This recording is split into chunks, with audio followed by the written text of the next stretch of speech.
Assalamualaikum warahmatullahi wabarakatuh. Sahabat sholat sekalian, sholat merupakan kewajiban bagi orang-orang yang beriman.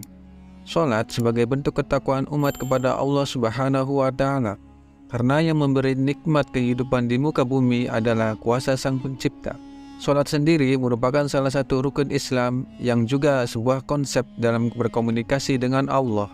Keutamaan sholat sendiri banyak hadis meriwayatkan, salah satunya adalah sholat bisa menjadi penggugur dosa-dosa kita, mencegah perbuatan mungkar, berlimpahnya kebaikan, dan juga sholat bisa menjadi penolong di dunia dan di akhirat. Namun ada sebuah kisah di mana orang ini tidak pernah melaksanakan sholat, namun Allah memberikan tempat bagi dia, yaitu surga. Dalam lembaran sejarah emas sahabat Nabi, ada peristiwa unik yang menunjukkan bahwa letak bernilainya amalan itu ialah bukan pada banyaknya, tapi pada kandungan kebaikannya meskipun sedikit.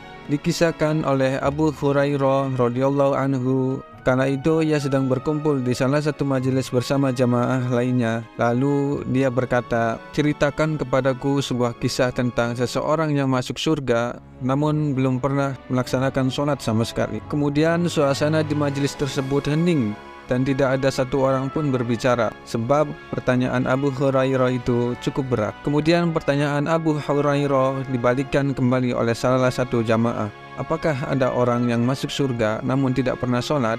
Lalu kemudian Abu Hurairah menjawab, "Ia adalah Ushairim Bani Abdil Ashhal Amr bin Sabit bin Waqasi. Ia merupakan laki-laki yang berasal dari Bani Abdil Ashhal. Dia juga sering dipanggil Amr bin Uqaisi atau Ushairim. Pernah pada suatu ketika Amr bin Sabit diajak untuk memeluk Islam.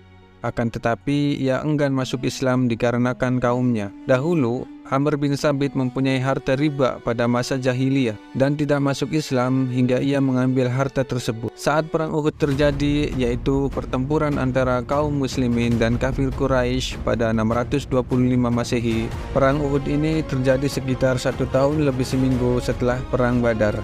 Pasukan muslimin berjumlah 700 orang, sedangkan tentara kafir Quraisy berjumlah 3.000 orang. Perang Uhud sendiri merupakan perang yang menjadi tonggak persatuan umat muslim serta membangkitkan jiwa semangat juang untuk terus berjuang dan berlatih. Dikarenakan pada perang Uhud, umat muslim mengalami kekalahan yang menyebabkan banyaknya korban jiwa dari umat muslim. Salah satunya adalah paman Nabi Muhammad SAW, yaitu Hamzah radhiyallahu anhu.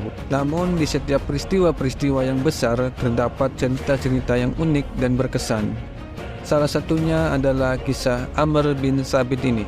Saat kaum muslimin melihat Amr bin Sabit ada di tengah-tengah perang Uhud, mereka langsung menjauh dan memintanya untuk pergi. Di tengah-tengah pertempuran, Amr bin Sabit mengatakan kepada kaum muslimin bahwa dia sudah beriman kepada Allah dan mengakui kenabian Nabi Muhammad SAW. Mendengar ucapan Amr bin Sabit, kaum muslimin akhirnya mempersilahkan untuk ikut berperang. Lalu kemudian Amr bin Sabit mengalami luka yang cukup parah dikarenakan pertempuran Uhud melawan kafir Quraisy. Setelah perang usai, Bani Abdil Ashhal mencari para korban dari kaum mereka. Tak disangka mereka menemukan Amr bin Sabit terluka parah. Mereka menatap lekat-lekat wajah Amr untuk memastikan kalau itu dirinya. Mereka pun berkata, "Demi Allah, ini adalah Al-Ushairim." Kemudian Amr dibawa ke keluarganya dalam keadaan terluka parah. Sa'ad bin Mu'adz saat itu mendatangi saudarinya seraya berkata, "Tanyakanlah kepada Amr apa yang membuat dia ikut berperang. Apakah demi kaumnya atau demi Allah dan Rasulnya?" Amr bin Sabit pun menjawab, "Aku datang ke medan perang karena ingin masuk Islam. Aku beriman kepada Allah dan Rasulnya. Aku masuk Islam lalu mengambil pedangku.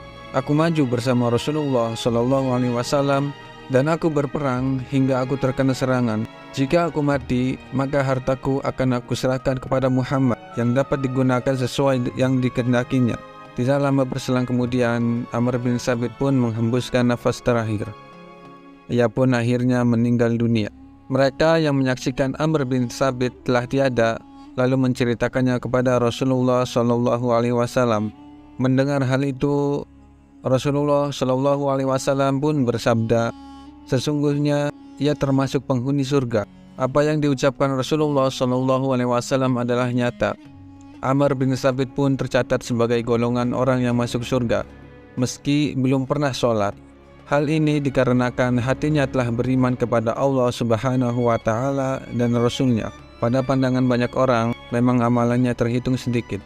Namun yang membuat amalan itu berharga dan bernilai dahsyat ialah karena ketulusan, keikhlasan, dan kesungguhan untuk berjuang di jalan Allah. Kesuksesan kita terletak pada seberapa cepat kita berubah, serta sepandai apa kita menjemput momentum yang diberikan Allah Subhanahu wa Ta'ala pada diri kita. Faiza farogda fangsob wa ila rabbika farghob. Jika ada waktu senggang, maka gunakanlah untuk amal kebaikan, dan hanya kepada Rabb kamulah kamu berharap. Wallahu a'lam bishawab.